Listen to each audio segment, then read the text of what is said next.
Bonjour et bienvenue dans notre programme Glorieuse Destinée. Quelle joie de nous retrouver une nouvelle fois autour du conseil de Dieu, la Bible. Jésus désire des disciples instruits dans la connaissance des Saintes Écritures. Il désire nous voir grandir et entrer dans cette destinée qu'il a prévue pour chacun d'entre nous. Aujourd'hui, j'aimerais aborder un sujet que je vais traiter dans le cadre de 2 émissions. Son titre est le suivant: Vivre un réveil, vivre un retour à Dieu. Notre Père Céleste désire que le disciple vive une communion de tous les jours. Je suis sûr que c'est aussi votre désir. Comme vous pouvez le remarquer, le sujet est très sérieux. Il est de toute première importance. Alors remettons sans attendre ces moments entre les mains du Seigneur. Merci pour ta présence. Merci pour ta participation. Tu es l'invité d'excellence de cette émission, Seigneur, et nous te remercions pour le ministère du Saint-Esprit qui nous aide à comprendre quelle est ta pensée, quels sont tes désirs, quel est le sens de ta pensée dans les Saintes Écritures. Révèle-nous ta volonté, Seigneur, afin que nous entrions pleinement, Seigneur, dans ce que tu as prévu pour chacun d'entre nous, au nom de Jésus. Réveille nos esprits pour que nous te servions, que nous t'adorions en esprit, mais aussi en vérité. Amen, amen. Et je veux profiter de cette émission pour vous faire connaître un autre ouvrage que j'ai eu la joie d'écrire sur le thème du déclin spirituel au réveil spirituel. Le déclin spirituel est une réalité, malheureusement, pour trop d'enfants de Dieu aujourd'hui et parfois même pour des ministères. Et le but de ce livre est vraiment de réveiller l'esprit du peuple de Dieu. Vous pourrez y trouver pas mal d'enseignements qui vous feront du bien, qui vont aussi raviver votre esprit sur la fausse sécurité de la sécurité éternelle, les 12 symptômes du déclin spirituel, quand le point de non-retour est atteint, voilà, ceux qui se disqualifient, les 6 erreurs d'un esprit présomptueux, etc. 6 étapes qui vous permettent de saisir une nouvelle opportunité avec Dieu pour marcher avec lui, pour le servir. Allez, je vous propose de marquer tout de suite une pause célébration avec Mélina Onjani qui chante « Mon cœur t'adore ». On veut adorer, nous voulons adorer le Seigneur. On se retrouve dans quelques instants.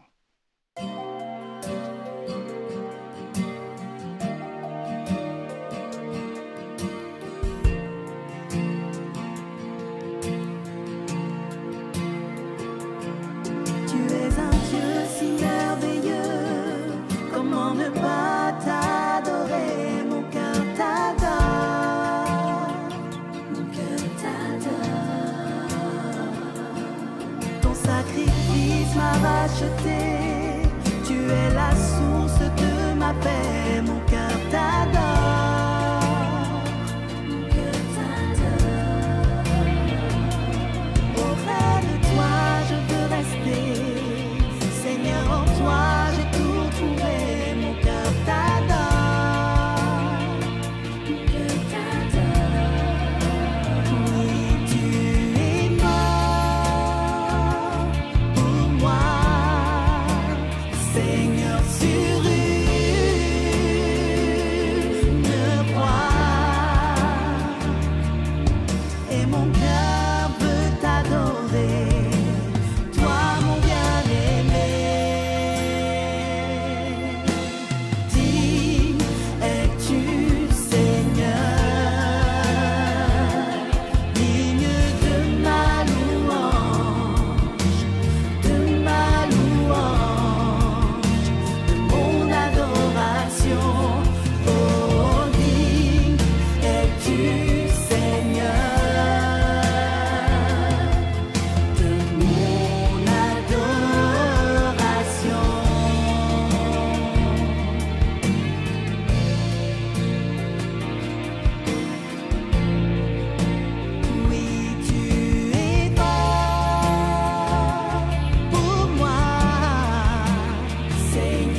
Merci à Mélina pour cette magnifique interprétation qui nous encourage à regarder vers celui qui a donné sa vie pour nous à la croix.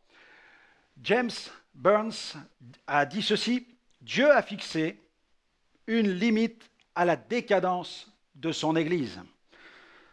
Quand la nuit atteint son point le plus sombre, l'aube commence à paraître. L'histoire des réveils est caractérisée par un profond sentiment d'insatisfaction qui se réveille dans beaucoup de cœurs. Une période de morosité voit le jour, la lassitude et l'épuisement envahissent le cœur, les plaisirs du monde ne donnent plus de satisfaction. Il arrive que les membres d'une communauté chrétienne prennent conscience de leur tiédeur spirituelle et qu'ils décident de revenir tous ensemble au Seigneur d'un même cœur. Alors, il s'agit du réveil d'une église locale. Et il arrive aussi que le réveil touche une ville, voire même une nation. Un réveil peut se manifester au travers d'une profonde agonie. Dans d'autres cas, il se manifestera avec de grands transports d'allégresse. Le réveil, par exemple, le réveil actuel du Guatemala, quant à lui, est par les spécialistes qualifié de réveil silencieux. Il n'a pas été noté d'éléments déclencheurs particuliers comme celui de grandes campagnes avec un évangéliste, une église spéciale ou des miracles qui auraient soudainement pris place ici et là. Non, rien de particulier, si ce n'est l'action souveraine du Saint-Esprit. Mais alors, faut-il attendre un mouvement spécial de Dieu dans le pays, dans la ville ou dans son église locale pour prétendre à un réveil? Je ne le crois pas. Un retour à Dieu peut toujours s'effectuer individuellement et il peut se faire à tout moment. C'est aujourd'hui le jour du salut. Nous oublions trop souvent la notion de réveil personnel et c'est vers ce réveil-là que j'aimerais vous conduire aujourd'hui. Mais que signifie revenir à Dieu? Qu'est-ce qu'un retour à Dieu? Comment pourrions-nous le définir ou le décrire? Tout d'abord, j'aimerais préciser que le Seigneur ne veut pas une aumône et qu'il ne peut se contenter des miettes de notre vie. Nous allons lire un passage qui se trouve dans le prophète Malachie, qui a pointé du doigt, lui, l'hypocrisie du peuple qui n'offrait que des sacrifices bas de gamme. Alors n'offrez pas de sacrifices bas de gamme au Seigneur, il ne va pas l'accepter. Dans Malachie chapitre 1er, versets 8 à 9, quand vous offrez en sacrifice une bête aveugle, n'est-ce pas mal? Quand vous en offrez une boiteuse ou infirme, n'est-ce pas mal? Offre-la donc à ton gouverneur. Te recevra-t-il bien? Te fera-t-il bon accueil, dit l'Éternel des armées? Priez Dieu maintenant pour qu'il ait pitié de vous et de nous. C'est de vous que cela vient. Vous recevra-t-il favorablement, dit l'Éternel des armées? Là, on sent le prophète qui s'agace et qui tire la sonnette d'alarme, qui dit « Stop, c'est fini tout ça ». Le défi nous est donc lancé de revenir à Dieu pour lui offrir notre vie entière. Et Paul nous a lancé cette invitation dans Romains 12, verset 1. Je vous exhorte donc, frères, par les compassions de Dieu, à offrir vos corps comme un sacrifice vivant, saint, agréable à Dieu, ce qui sera de votre part un culte raisonnable. Jésus revient. Il est plus que jamais urgent de revenir à Dieu. Beaucoup de chrétiens se prélassent de façon insouciante dans le confort et la tiédeur, inconscients de leur déclin spirituel et oubliant la mission qui leur a été confiée. Qu'en est-il de votre vie spirituelle? La parole est-elle toujours votre nourriture de chaque jour? Avez-vous suffisamment d'huile dans votre lampe? Êtes-vous prêt pour le retour de l'époux? Comme Jean, tombons aux pieds du Seigneur, qui est le premier et le dernier. À ses pieds, nous ne pourrons jamais nous égarer. Jésus nous invite à rejoindre courageusement les rangs de l'armée de l'Éternel. Prenons place parmi les sentinelles et les intercesseurs, et brillons comme des flambeaux dans ce monde troublé. C'est ce que ce livre, du déclin spirituel au réveil spirituel, nous invite à faire. Vous pouvez vous le procurer sur notre site www.gospelvision-international.com.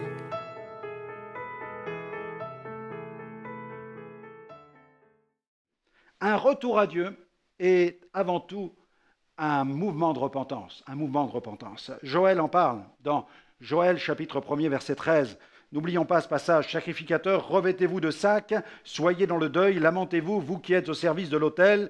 Venez passer la nuit revêtus de sacs, vous qui êtes au service de mon Dieu, car offrandes et libations font défaut à la maison de votre Dieu.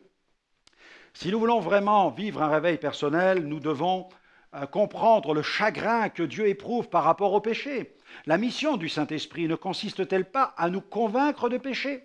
Lorsque cette prise de conscience par rapport au péché nous atteint, c'est alors que nous nous repentons.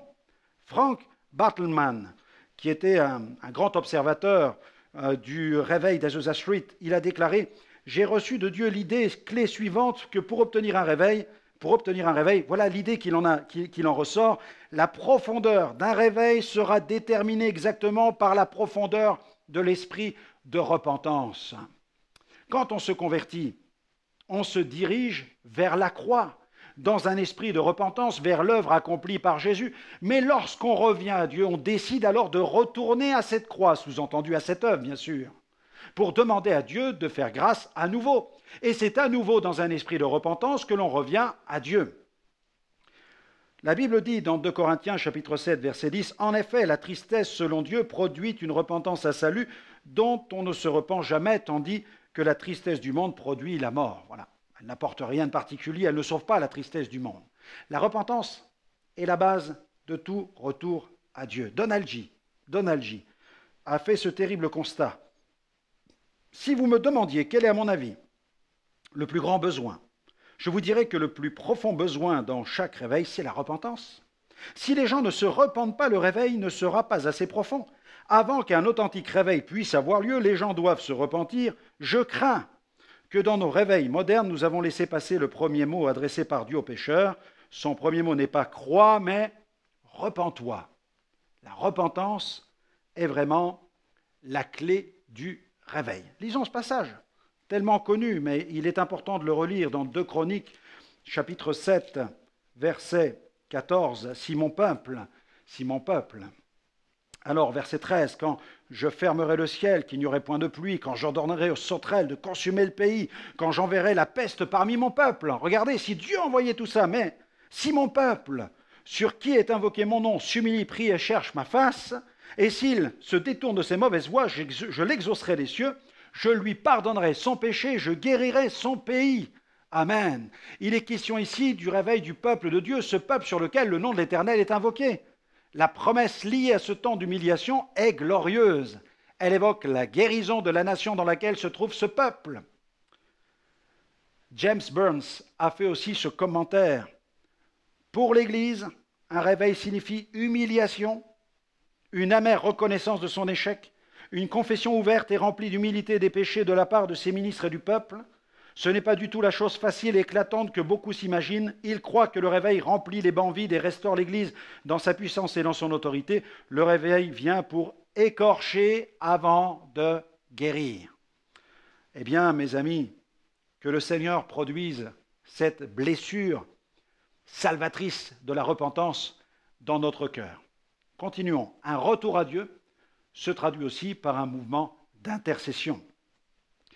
Joël, le prophète Joël, dans le chapitre 2, au verset 12, « Oracle de l'Éternel, revenez à moi de tout votre cœur, avec des jeûnes, avec des pleurs et des lamentations. Déchirez vos cœurs et non vos vêtements, et revenez à l'Éternel votre Dieu, car il fait grâce. » Alléluia. Il est compatissant, lent à la colère, riche en bienveillance, et il regrette le malheur qu'il envoie. Nous n'avons pas encore résisté jusqu'au sang dans la prière, n'est-ce pas? Pour reprendre l'expression du réformateur Luther, non, il dit non, pas même une goutte de sueur sur notre âme. Il s'indignait sur la faiblesse de la prière de l'Église.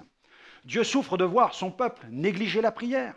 Quand le peuple de Dieu s'éloigne de Dieu, il néglige de le prier. De nos jours, les chrétiens se tournent vers des ouvrages, des conseillers, des thérapeutes, des CD audio, des sites web chrétiens. Non pas que cela soit mauvais, mais le problème est que bon nombre d'entre eux oublient de se tourner vers Dieu en empruntant le chemin de la prière. Dieu se sent lésé et l'Esprit Saint est attristé de cet état de fait. Le prophète Jérémie a évoqué quant à lui la tragédie de cette négligence. La jeune fille oublie-t-elle sa parure, la fiancée sa ceinture? Or, mon peuple m'a oublié depuis des jours sans nombre. Revenons à la prière d'intercession. Bounds, qui a écrit beaucoup sur l'intercession, nous dit ceci: « Les hommes que Dieu a utilisés le plus dans ce monde ont été tôt sur leurs genoux. Celui qui gaspille ses heures matinales avec leurs opportunités et leur fraîcheur, en d'autres recherches que celles de Dieu, fera de bien pauvres tentatives pour l'atteindre tout le reste du jour. Si le Seigneur de l'Écriture n'occupe pas nos premières pensées, s'il n'est pas l'objet de nos premiers efforts matinaux, il demeurera à la dernière place par la suite. » L'un des principaux indicateurs du réveil, selon Finet, est la prière. Et il cite comme indicateur l'indicateur numéro 3, il était très pragmatique, Finet, l'indicateur numéro 3, quand un esprit de prière pour le réveil, eh bien, prévaut. Regardez ce qu'il dit, nous allons le voir tout de suite, il donne 9 critères. Les 9 critères du réveil par la prière selon Finet. Premièrement, les chrétiens doivent prier pour des sujets précis. Donc nous voyons le pragmatisme de ce revivaliste. Deuxième point, la prière doit être selon la volonté de Dieu. Troisième point, celui qui combat dans la prière fervente doit lui-même être soumis à la volonté de Dieu. Quatrième point, la seule motivation de nos prières doit être le désir de voir la gloire de Dieu. Amen. La prière, cinquième point efficace, est en fait l'intercession du Saint-Esprit à travers le croyant. Mais où il est l'Esprit? Où le laissons-nous, prions-nous? Sixième point, la prière efficace est persévérante. Elle ne baisse jamais les bras. Septième point, la prière doit être offerte à Dieu au nom de Jésus. Huitième point, le chrétien qui prie doit renoncer à tout péché. Neuvième point, la prière doit être offerte à Dieu dans la foi. Le fait de contenir la prière, c'est ce que dit Charles Finet, le fait de contenir la prière éteint toujours l'esprit. Il est merveilleux de voir comment l'esprit nous conduit dans la prière, dans une prière naturelle et sincère. Si nous étions vraiment conduits par l'esprit, notez bien cela, nous serions entraînés plusieurs fois par jour dans la prière secrète et devrions continuellement élever nos cœurs dans des pétitions silencieuses chaque fois que notre esprit se repose de ses occupations urgentes. L'esprit dans le cœur des saints est en premier lieu un esprit de prière. Et naturellement, le fait de contenir la prière éteint toujours l'esprit. Vous imaginez la clarté, la pertinence de Charles Finet. Et Paul a fait cette recommandation au jeune serviteur Timothée dans 1 Timothée chapitre 2 versets 1 à 4. Il dit « J'exhorte donc avant toute chose à faire des prières, des supplications, des requêtes, des actions de grâce pour tous les hommes, pour les rois et pour tous ceux qui sont élevés en dignité, afin que nous menions une vie paisible et tranquille, en toute piété et honnêteté. Cela est bon et agréable devant Dieu, notre Sauveur, qui veut que tous les hommes soient sauvés et parviennent à la connaissance de la vérité. » Clair, Paul est très clair, l'importance de la prière avant toute chose. George Muller, lui, a déclaré « Si Dieu est prêt à répondre à nos prières sans tenir compte de nos infirmités, de notre faiblesse, de nos manquements, il veut aussi trouver en nous l'honnêteté, la sincérité et la droiture du cœur, car il ne répond pas si nous vivons dans le péché, si nous ne pardonnons pas, ou si nous répétons machinalement les mêmes phrases chaque jour. La prière est une communion qui nécessite 2 personnes bien disposées, Dieu et nous. Il nous faut absolument être droits et sincères, le combat contre les mauvaises tendances naturelles doit être constamment mené, et nous ne devons pas nous permettre de vivre dans le péché. Si tel était le cas, nous n'avons aucune garantie pour attendre des réponses à nos prières. Par Christ seul, Dieu est bien disposé envers nous. Le serons-nous aussi? Oswald Smith, encore un revivaliste, il cherche à attirer notre attention sur cette arme qu'est l'intercession.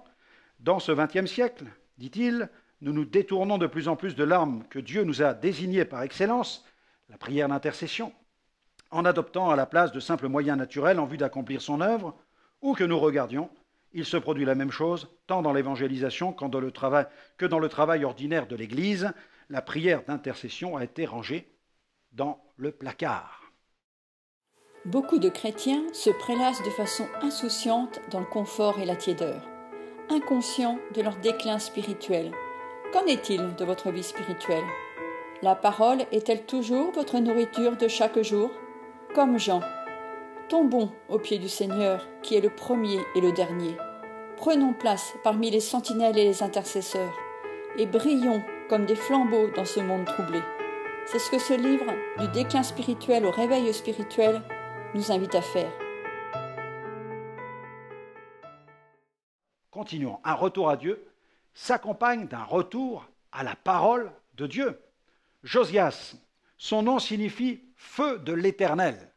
En son temps, il fit une guerre acharnée aux autels, aux hauts lieux, aux idoles en tout genre, détruisant, démolissant, profanant partout où il les rencontrait les moindres vestiges des cultes impies, des cultes adultères. Mais une circonstance providentielle marqua son règne avec le retour de la gloire de Dieu. La 18e année de son règne, les hommes occupés aux réparations du temple retrouvèrent un exemplaire du Pentateuque, peut-être même l'original écrit de la main même de Moïse. Le livre avait été pendant longtemps égaré ou négligé, sa lecture fit une grande impression. Cette découverte permit de replacer la parole au centre des préoccupations du peuple. Cette période fut marquée par un réveil spirituel. Dans 2 Rois 22, verset 11, on peut lire « Lorsque le roi entendit les paroles du livre de la loi, il déchira ses vêtements. » 2 Rois 23, verset 2 à 3, « Puis le roi monta à la maison de l'Éternel, avec tous les hommes de Juda, tous les habitants de Jérusalem, les sacrificateurs, les prophètes et tout le peuple, du petit au plus grand, il lut à leurs oreilles toutes les paroles du livre de l'Alliance qu'on avait trouvé dans la maison de l'Éternel. Le roi se tenait sur l'estrade et devant l'Éternel, il conclut cette alliance, suivre l'Éternel et observer ses commandements, ses préceptes et ses prescriptions de tout son cœur et de toute son âme, afin de garder les paroles de cette alliance écrites dans ce livre, et tout le peuple adhéra à l'alliance. La parole de Dieu tient une place centrale dans tout réveil authentique. Le docteur Rubinatore a mis l'accent sur l'importance de la parole. On peut parler avec puissance, mais malheur à celui qui néglige le seul livre donné par Dieu, qui sert d'instrument au moyen duquel il exerce son pouvoir. Un homme peut lire un nombre incalculable de livres et assister à de grandes conventions. Il peut organiser des réunions de prière qui durent des nuits entières, implorer la puissance du Saint-Esprit. Mais si cet homme ne reste pas en contact étroit et constant avec le livre unique, la Bible, il ne recevra pas cette puissance. S'il a déjà quelque force, il ne pourra pas la conserver, si ce n'est par l'étude quotidienne sérieuse et intense de ce livre, la Bible. Nous allons découvrir, si bien fait de la parole de Dieu, l'importance de la parole. La parole de Dieu, comprenez bien, elle est importante. Elle a le pouvoir de laver notre conscience. Hébreux 10, 22. Approchons-nous avec un cœur sincère, dans la plénitude de la foi, les cœurs purifiés d'une mauvaise conscience et le corps lavé d'une eau pure. La parole de Dieu peut me préserver de toute chute. Psaume 119, verset 11. Je serre ta promesse dans mon cœur afin de ne pas pécher contre toi. La parole de Dieu me donne de la sagesse. Amen. Proverbe 2, verset 6. Car l'Éternel donne la sagesse. De sa bouche sortent la connaissance et la raison. La parole de Dieu me fait connaître la stratégie nécessaire à adopter lorsque je suis au combat. Ton commandement me rend plus sage que mes ennemis, car je l'ai toujours avec moi. Psaume 119, verset 8. La parole de Dieu peut m'instruire et me conduire à entrer pleinement dans le programme de Dieu. Toute écriture de Timothée 3,16 est inspirée de Dieu, est utile pour enseigner, pour convaincre, pour redresser, pour éduquer dans la justice, afin que l'homme de Dieu soit adapté et préparé à toute œuvre bonne. La parole de Dieu peut garder mon esprit en paix. Psaume 119, verset 165. Il y a beaucoup de paix pour ceux qui aiment ta loi, et rien ne les fait trébucher. Un retour à Dieu, mes amis, se traduit par un mouvement de reconsécration. Un mouvement de reconsécration. Oswald Chambers nous dit ceci. Si dans notre vie religieuse, nous avons l'habitude de donner à Dieu la première place, nous sommes enclins à penser que ce serait lui manquer de respect que de lui accorder la première place dans les détails de notre vie pratique. Si nous nous imaginons que nous devons prendre nos airs du dimanche pour nous approcher de Dieu, nous ne viendrons jamais à lui. Il faut nous présenter à lui tel que nous sommes. Charles Finney a dit, le réveil consiste à obéir à Dieu. Tom Phillips, lui aussi, a évoqué cette nécessité de la reconsécration. Quand Dieu envoie un réveil dans un pays, il bénit son peuple et l'appelle à se reconsacrer. Alors, la reconsécration, 10 domaines de la reconsécration, notez-les ou alors revisionnez cette émission pour vivre votre réveil personnel. eh bien, nous avons ceci qui nous est laissé aussi, eh bien, plus de lecture biblique. Plus de lecture biblique. Premier conseil. Deuxième, plus d'obéissance aux enseignements de Dieu. Troisième, plus de fidélité à l'Assemblée. Quatrième, plus de prière. Cinquième, plus d'engagement dans l'œuvre de Dieu, un service. Sixième, plus d'esprit de sacrifice, être disposé à payer le prix. Septième, plus de générosité à l'égard de l'œuvre de Dieu, de ses œuvres et de ses ministres. Huitième, plus de témoignages autour de soi. Neuvième, plus de témoignages par la conduite. Et dixième, plus de soins sur le plan de la communion fraternelle. Eh bien voilà, notre émission se termine. J'espère que ces choses vous auront fait du bien, ces enseignements, toutes ces sources de la Bible et des revivalistes vous auront fait du bien. N'hésitez pas à nous retrouver sur notre site web www.gospelvision-international.com. Vous allez y trouver une foule d'études bibliques. Alors, grandissez dans la connaissance de la Bible, de la parole de Dieu. Que le Seigneur continue à répandre sa grâce sur votre vie et qu'il vous fasse pleinement entrer dans votre glorieuse destinée. Que Dieu vous bénisse et à très bientôt. Tu es un Dieu si merveilleux, comment ne pas t'adorer, mon cœur t'adore, mon cœur t'adore. Ton sacrifice m'a racheté.